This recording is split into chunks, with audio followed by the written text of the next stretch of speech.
On any journey, you have speed bumps and detours, and the filmmaking journey is absolutely no different. So this is a list of little regrets, detours and speed bumps that I've faced, and hopefully you can avoid these. Whether we admit it or not, we all love gear, so let's start there. I don't regret many purchases, but I do regret the ones where I'd convinced myself that I needed it when realistically I didn't. Things like the Tilter Alien Arm car rig that I've got. Now I do really like this car rig, I think it's really good. However, I worked with a car company for a while and they wanted to up the production quality, so I was like, you know what, I'm gonna get the Tilter Alien Arm. I got it, and then COVID hit, they moved all their productions to Sydney. Now I'm stuck with a car rig that realistically I just don't use. So that's now a $3,000 investment that just does nothing for me. Josh Yo from Make Art Now made this 360 orbiting camera rig, and I convinced myself I needed it. So I bought one. And it is a really cool unit. I just haven't really used it that much because initially I planned to get pretty heavily into product videos, and that kind of hasn't really happened. Now I do still have plans to install this guy up here so we can have a second camera rotating around, and that'll be awesome. But realistically, at the time when I purchased it, I didn't need it.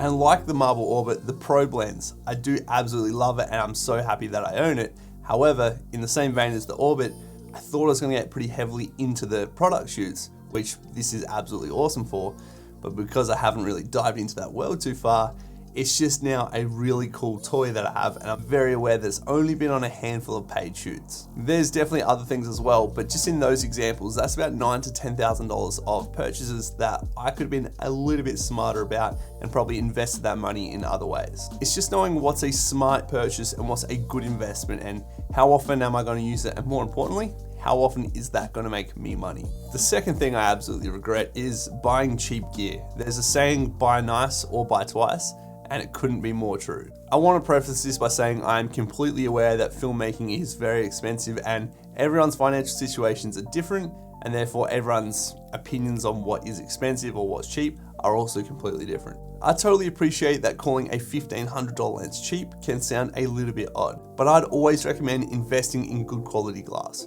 Buying a G Master or an L series lens is always going to be beneficial in the long run over purchasing perhaps the Tamron or the Sigma or the lesser third-party brands. It's going to be more expensive, but it's going to last infinitely longer, and the optical quality, which in turn gives you your image, is going to be far superior. And a G Master or an L series, in comparison to an RE Signature Prime, a Zeiss, or an Atlas line of lenses, seems dirt cheap as well. So keep that in mind. It's all relative to what you're trying to output, but invest in good quality glass. Don't buy the cheapies. I made that mistake at the start. My latest example of this, where I bought nice and I'm also gonna have to buy twice, is this tripod that this camera's sitting on right now, the Satchler Flowtech 75.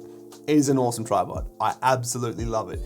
However, when I bought it, I really wanted the Activate head. Just couldn't afford it. It's an extra $4 or $5 grand, and at the time I just couldn't justify spending about $8,000 on a tripod setup, so I cheaped out on the head and I bought the Manfrotto Nitrotech 608. It's about a $1,200 head. I absolutely hate it. It's a piece of absolute garbage. This is something that I'm now going to have to rebuy, and I'm going to buy the Activate head when I can justify the funds. I would have saved myself $1,200 if I just went down that path to begin with. So if you can afford it, buy the one that you want. Buy the better quality unit that will take you and your business into the future. Not just next year, next decade as well. The next three are all fairly similar, so let's start off with comparing yourself to others. Comparison, it can be the thief of all joy, and I still compare myself to people all the time, especially when I get in a little bit of a rut. Sometimes I'll watch YouTubers with 500 and 150,000 subs, and I think, why is that not me? Why do I only have 2,600 subs? Instead of thinking, do you know what? That's actually a pretty cool achievement that 2,600 people would take their time out of their day to listen to me yammer about camera stuff and click that button. Sometimes it's about the perspective and going, do you know what? You don't know how hard those other people have worked to get to where they are. Are you working hard enough, or have you done it for long enough? And sometimes you just need to be proud of where you've come from and what you've achieved, and not self-diminish everything that you've done. Or similarly to that, thinking, why can't this brand reach out to me? Or why does this person always seem to get sweet deals and work with really cool brands? We can't think like that, because we need to remember we can only control what we can control. And yes, your work will be better than someone that has a bigger following and always seems to get good deals. But you can't let that dictate how you feel or what you choose to create next. Use that feeling to motivate you to create more often or to make better content in whatever space you're trying to exceed in. And the truth is, you just don't know how hard some people actually work behind the scenes when it seems like they're not doing much and they get all these cool deals. It might just be because they're putting in tons and tons of unseen, unpaid work to then get those opportunities. For the last 4 years doing this YouTube channel, I do anywhere from 20 to 30 hours a week of completely unpaid passion work on this channel to help you guys get some knowledge and hopefully one day down the line, turn this into a bit of a financial thing for my family. So if it ever does turn into something, I would hate someone to think, man, he just got that from this or whatever, because there has been a lot of work that's gone into it. So you just don't know these other photographers that seem to blow up out of nowhere. They've probably done a lot of work behind the scenes to get to where they are right now. So don't let that comparison kill your creativity, kill your vibe, kill your edge to go and create some more stuff. Bitch, don't kill my vibe. The next point is confidence is super important. There's no doubt about that.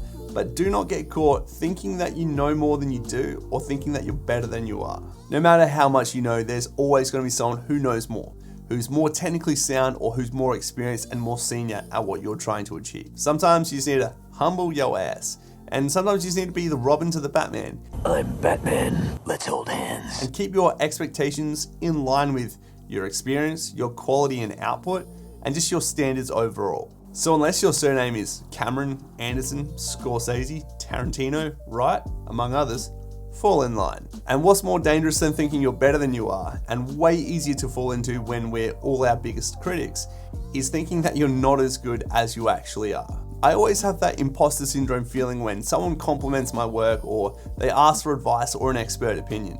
But then I think, oi bro, you're actually a professional at this. You've been doing this for years. This is your job. This is what you're trying to master. And you know what? I actually do know a fair bit of stuff. It's not like I just woke up this morning and thought, this would be a good day to go buy a camera. It's really important to be humble, but it's also really important to know your skills and know your worth. Watching my beloved Boston Celtics this year was an absolute emotional roller coaster, and I'm still coming to terms with how it all ended. But after lighting up against Philadelphia in the playoffs, Jason Tatum said something that is actually quite profound. I'm one of the best basketball players in the world. You know, go through struggles, go through slumps. It's a long game. I think this was absolutely brilliant because he wasn't bragging. He was literally just saying the truth. He is one of the best players in the world, and it shouldn't be unusual for people to think that he can do what he went out and did. The final regret is waiting. Just do everything you can avoid to wait. Don't wait to post. Don't wait to get good. Don't wait to get better. Just don't wait. What are you going to gain from by waiting? That first YouTube video that you're waiting to post because it needs to be perfect. Do you think that that is what's going to blow up and turn into 10 million views? I highly doubt it. You need to build a body of work for people to come. My first videos were getting 6 to 20 views in the first couple months. And do you know what? They were garbage. They were absolutely terrible. But it's because I made those, and then I made the next one, and that was better. And the next one was better, and so on and so forth the whole way down, that now I have a pretty large catalog of videos that are all of an acceptable or above level that's starting to get views and starting to get things rolling. The more you make, the better you will get. And that in turn will bring bigger audiences or attract different brands or whatever it is that you're trying to achieve. Do it more, don't wait, get it out into the world. You are never going to see the growth and progression you want if you don't post that first video, if you don't post that first photo, if you don't create that first piece of work in the space that you're trying to do. The Tiny Moments video we did with Kale, that thing I spent a couple months just painstakingly, I want this to be better, I want that to be better. Do you know what? I could have worked on that thing for the next 2 years and just get it exactly where I wanted, or I can close that project, we can upload it, we can see how many people actually really liked that, and then we can move on to the next one and do that even better and do it again and again and again. Don't wait, get your stuff into the world, be seen. If you're on the edge about something, just send it, upload it, get the response, get the feedback, and do it better next time. There's videos you will make, like this surfing documentary that we shot at the start of the year. I think it's absolutely sick. But you know what? It's not going to win an Oscar. There was no point me spending extra time trying to tinker with things that no one's really going to notice just so I think it's good. I could have had an extra 2 or 3 projects out by the time that I could have finished that. That could have got me more work. That could have got me more recognition to, build something that I'm trying to build. I hope you can take away some learnings from my life lessons and some of my filmmaking regrets. And go listen to Old Ghost, New Regrets by Parkway Drive, and I'll see you in the next one, which just may happen to be the Tiny Moments surfing documentary that we shot at the start of the year. I'll see you guys soon. Bye.